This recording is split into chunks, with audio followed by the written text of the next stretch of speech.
Welcome dear learners. We are going to deal with the topic of community and political emancipation in detail with an example in order to understand the concept of religion and its emancipatory role from the perspective of sociology. In this lecture, a general outline for the concept of emancipation, religion as an emancipatory element in a society, how a religion could be an alternative mythography for an emancipatory identity, and the social role of religion are discussed. As objectives of this lecture, learners will enable to understand the concept of emancipation, to demand the learners be aware of the socio-political role of religion, to take an active part in the course for the purpose of deeper understanding religion as an emancipatory element. Shall we now go to the topic? Emancipation refers to liberation from oppression or bondage of any kind. When used in conjunction with women, it can also be taken to mean escape from narrow gender roles into which women get typecast and which perpetuate gender-based inequalities. The period of 19th and 20th centuries is often referred to as one of social, sexual, economic, political and legal emancipation of women in not only India but also the West. In comparison to the 19th century social reform movement, the 20th century nationalist movement somewhat widened its ambit. The latter brought into its fold poor, illiterate, rural and urban women too, not only engaging in social and legal reform but also campaigning for women's political and economic rights and encouraging participation in the struggle for freedom for colonial domination. While the social reform movement had been predominantly led by male leaders, women's leaders and women's organizations began to emerge later on.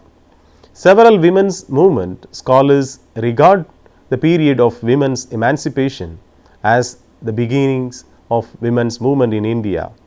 Emancipation is the transformative process of granting freedom, rights and equality to individuals who have been subjected to various forms of oppression or subjugation. It involves recognizing their inherent dignity and removing the legal, social and institutional barriers that restrict their autonomy and opportunities.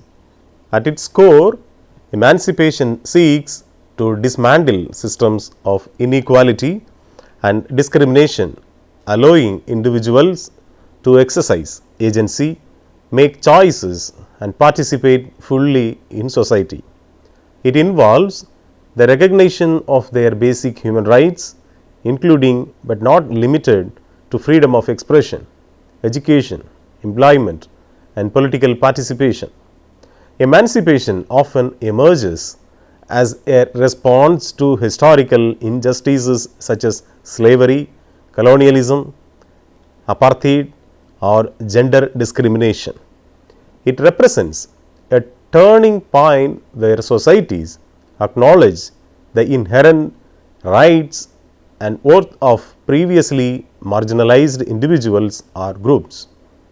It can be achieved through various means such as legal reforms, social movements, political advocacy or international conventions and declarations. The granting of freedom and rights through emancipation carries profound implications for both individuals and society. It enables individuals to reclaim their identities, assert their voices and shape their own destinies. Emancipation promotes social cohesion, justice and the flourishing of diverse societal perspectives and talents. However, it is essential to recognize that the process of emancipation is often complex and ongoing. Achieving legal freedom is just the beginning, as societal attitudes, systematic inequalities, and ingrained prejudices can persist even after formal emancipation. Sustaining and deepening the gains of emancipation require continued efforts to dismantle structural barriers, challenge discriminatory norms, and promote inclusive policies and practices. And it is a powerful force that aims to rectify historical injustices, foster social equality, and build inclusive societies by recognizing and respecting the freedom and rights of oppressed individuals. We move closer to realizing the principles of justice, dignity, and human rights for all. This lecture is specially organized for the learners to understand the concept of community and political emancipation with suitable examples. The origin and growth of religious phenomena of Ayyavali with its initiator, religious experience, beliefs, and rituals have been presented. This lecture is an attempt to analyze the phenomenon of the denomination of Ayyavali from a sociological perspective. Thus, it seeks to understand how this phenomenon occurred, operated, and sought to impact the social relations of the time. This social dimension is explored in view of interpreting and understanding the nature and function of Ayyavali as a subaltern religious phenomenon. It also analyzes, interprets the person Vaikundasamy, the rituals, the teachings, and some sampled episodes from the mythography of Ayyavali. The hub of an emancipatory social discussion. This lecture mainly highlights the fact that the person of Vaikundasamy seems to have served as an axis for the social discourse conducted by the phenomenon of Ayyavali. It would be a good place to explore the different phases of this personality. Vaikundar as popular religious leader. Reading of the social reality of the 19th century in South Thiruvangur, the present southern part of Kerala as well as Kanyakumari in Tamil Nadu, has brought to light the fact that subaltern people, especially the local, had begun to assert themselves through various emancipatory moves. In this situation of self-assertion, the emergence of Vaikundasamy as a popular religious leader gains significance. Vaikundaswamy's claim as God incarnate of contemporary times, his symbolic marriages with the surrounding deities, the symbolic acts of incinerating the evil spirits and impounding the occult powers, and his promise to destroy the present Kali Yugam and establish a Dharma Yugam where all the social ills would perish are instances of an innovative attempt by Vaikundasamy to present himself to the religious imagination of the people as an efficacious divine authority. His abilities to perform a rigorous tavam to exorcise evil spirits and cure people's diseases were some of the tangible guarantors that went to augment the credibility of his appeal by so doing. Vaikundasamy offered a meaning system in a religious mode, established a hold on the religious imagination of subaltern people that came in contact with Ayyavali and emerged as a popular religious leader. Sumit Sarkar suggests that we can think of three moments in the emergence of a popular religious leader. First, there is his acceptance as an avatar or a being with extraordinary power. Second, he is seen to confer immunity on his followers. And third, there is a call by him for the total transformation of the world. It is possible to notice these three moments in the career of Vaikundasamy. Though not in chronological order, Vaikundasamy makes a claim to be an avatar, offers immunity to his people by way of curing and destroying evil forces, etc., and proclaims the destruction of Kaliyugam and the advent of Dharmayugam.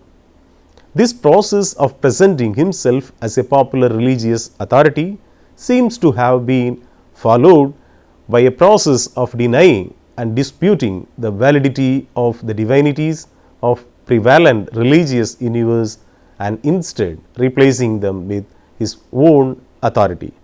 Evidence for this act of denial of the prevail and the divinities, especially those of the dominant Sanskrit tradition, may be found in the various episodes of the religious vision of Ayyavali. The altered list of avatars, the episode of Vishnu deserting that temple at Thiruvananthapuram, the known temple for Vishnu and a known center for traditional Hinduism, and incarnating as Vaikundar, the instruction to stop worshipping other deities, to stop offering in temples and paying obeisance to the priests, to stop blood sacrifices, etc. The claim that the old Ahamangal and Puranangal had lost their substance at the arrival of Vaikundasamy. The claim that Vaikundasamy was the god of Dharmayugam, the futuristic age, or underns Saurav Dubey notes that the classic manner of displacement within mythic tradition takes the form of mythic figure totally eclipsed by the other mythic figures. Accordingly, Vaikundasamy's journey may be read as an attempt to displace the eclipse of the deities of the prevailing traditions so as to affirm his own authority. These twin processes had their social implications, which is something to take note of. By asserting his centrality in the religio-cultural universe of the time, he was seeking to affirm the centrality of a people who adhere to his religious universe. By rejecting the supremacy of the deities of the Sanskrit religious system, he was repudiating the divine hierarchy operative among the traditional Hindu pantheon.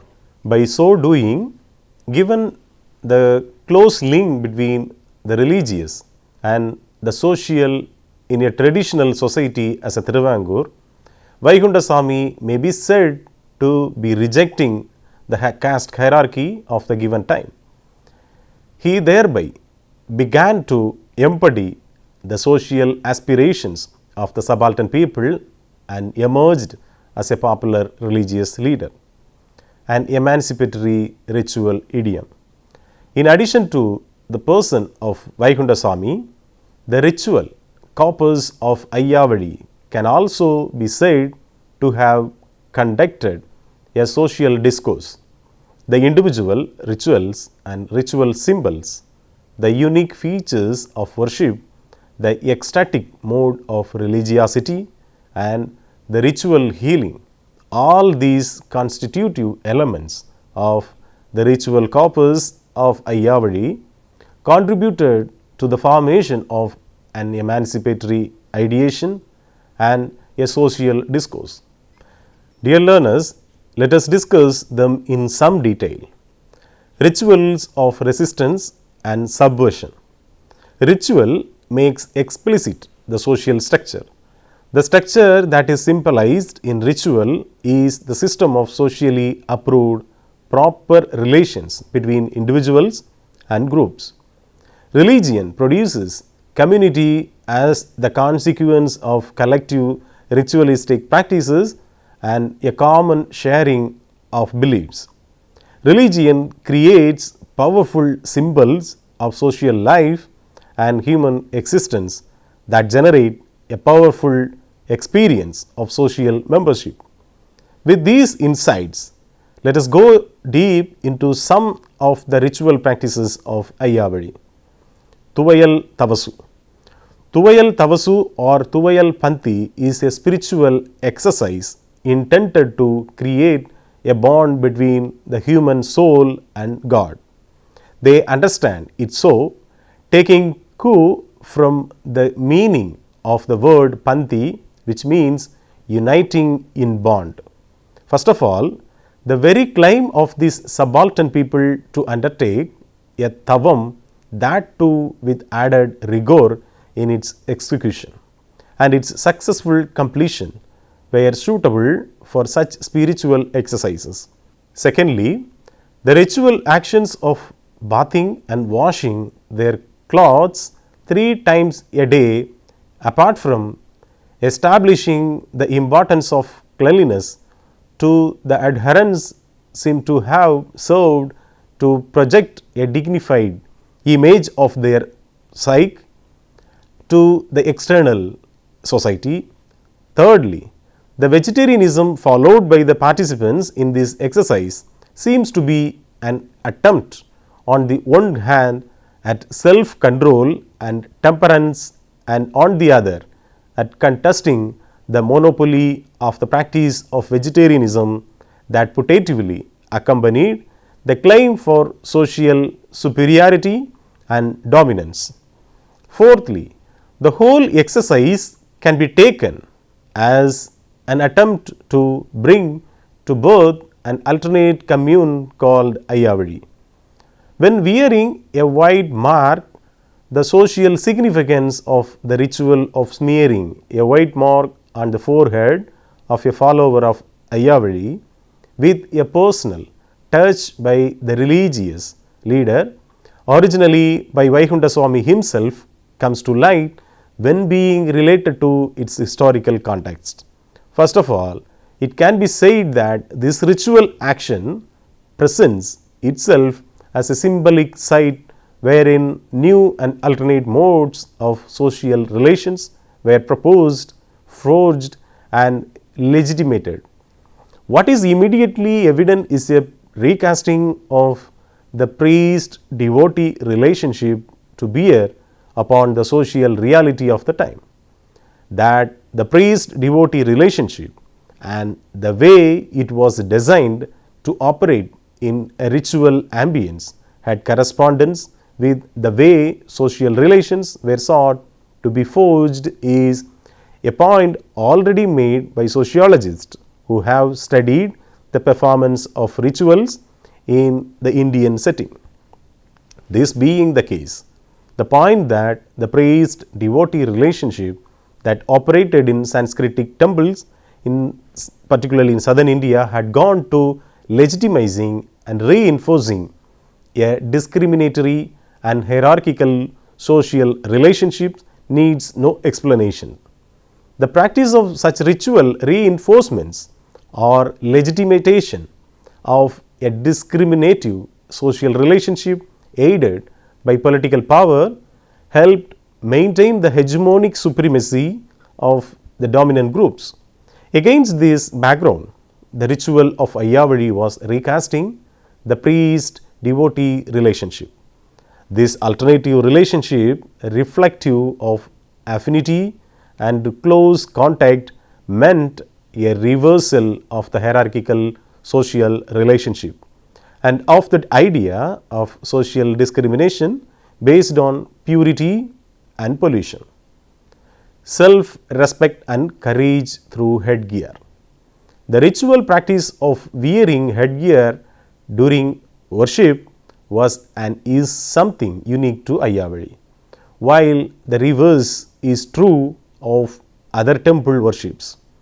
Being bare above the waist was a symbolic caste code that affirmed the powerlessness of the subordinate caste in front of the upper caste in southern India erstwhile, especially in erstwhile Thiruvangur. Therefore, when the subordinate classes began to assert themselves socially in the wake of empowerment through education and other measures, this dispute of power came to be contested in the arena of dressing too. Consider the riots that took place between upper caste and the traditional power wielders on the one hand and the community members on the other. The custom Urumal Kattu by which a boy, when attaining the age of manhood, was to wear a headgear, symbolizing a crown. This ceremonial action seems to have given him a certain sense of self-worth, dignity and responsibility. Having this dyeing custom in the background, Vaikunta Swami introduced the ritual action of tying a headgear during worship. In order to appreciate the social impact of these ritual actions better, it is appropriate to quote the views of locals that Ayya emboldened and the people saying, "Tie your cloth not in your lions but on your head. Let me see who is there to challenge it." Apart from these overtones of a challenging message, this ritual action seems also to have had the potential to instill inner strength, responsibility and a sense of self-respect in the people.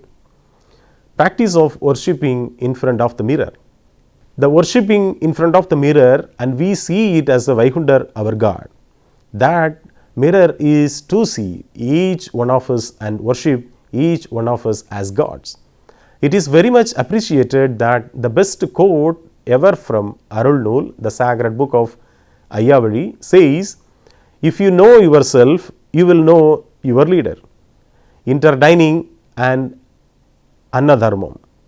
Interdining and Annadharmam, as noted by Dumo, means Louis Dumo, commensality or the absence of it was one of the essential manifestations of mutual acceptance or distanciation between the various castes of Indian society.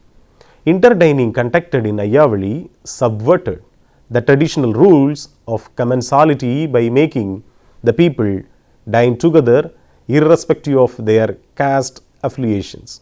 Consider the existence of the institution of Utupura, where a state sponsor charity on food was taking place. This charity was solely for the people who are associated with power. Ayyavali's worship was marked by simplicity. It evoked no fear. The character of simplicity seems to have merged in Ayyavali in contrast to the obscurantism and fearsome aspects of elite and folk forms of worship. The prayers conducted in the local language met the need for your language, which brought religious sentiment in a direct and simple manner. The neologism related to worship enhanced its uniqueness. Alternative mythography for an emancipatory identity. Dear learners, from the example with which we have dealt earlier, we come to know that a religious vision formulated in a mythical language had evolved along with the ritual and other components of Ayyavali. How did this religious vision interact sociologically? This is a question to be discussed that takes us to an interpretive inquiry into this religious vision or mythography of Ayyavali. How real is a mythical statement? This is a question that needs to be clarified. The concept of real is linked to the philosophical questions of truth and objectivity. However, it needs to be stated here that in the arena of sociology, real is something that is estimated in terms of its consequences or impacts on social relations. Whether a form of belief is sociologically real or not is to be evaluated in the same manner. As sociologists observed, if people believe a thing to be real, then it is real in its consequences for them. The mythical language of Ayyavali is to be treated as real in this latter sense. Myths have their own unique dynamics and features. Apart from having the potentiality to appeal to emotions and mobilize the psychic energies locked up in the collective unconsciousness, they can also be statements of the history of a social collectivity. As noted by Saurabh Dubey, myths can be your form of ordering historical consciousness and can embody specific cultural conceptions of the past. This vision unfolds around three axiomatic typologies, namely the local community, Kali Yugam and Dharma Yugam. It traverses through the past, present and future in a teleological manner. Dear learners, this lecture with the aim of looking into in a manner of interpretive analysis and political emancipation a community. The social discourse conducted by the basic components such as the person Vaikunthasamy, the ritual practices and the symbolic vision of Ayyavali were taken as elements of analysis. By going into the prominent features of these components, an attempt has been made to understand the social discourse of the particular denomination.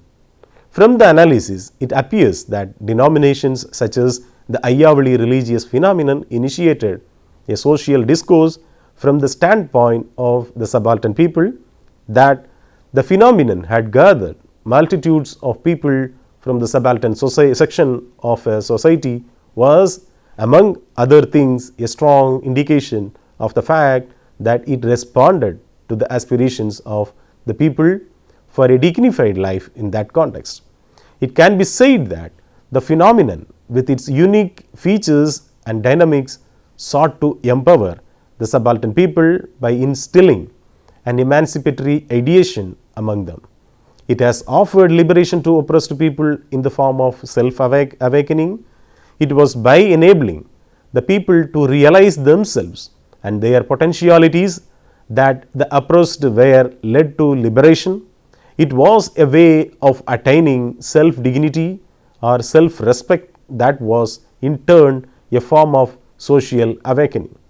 In a context where poverty and misery along with the oppression of the dominant gripped the people, becoming aware of one's dignity and respect was nothing but a social awakening. Vaikunthasamy thought that self-awakening and self-respect would lead to self-emancipation and liberation from oppressive dominating structures. I hope you enjoyed this session with the information on emancipation and the knowledge on community and political emancipation. Thank you and all the best.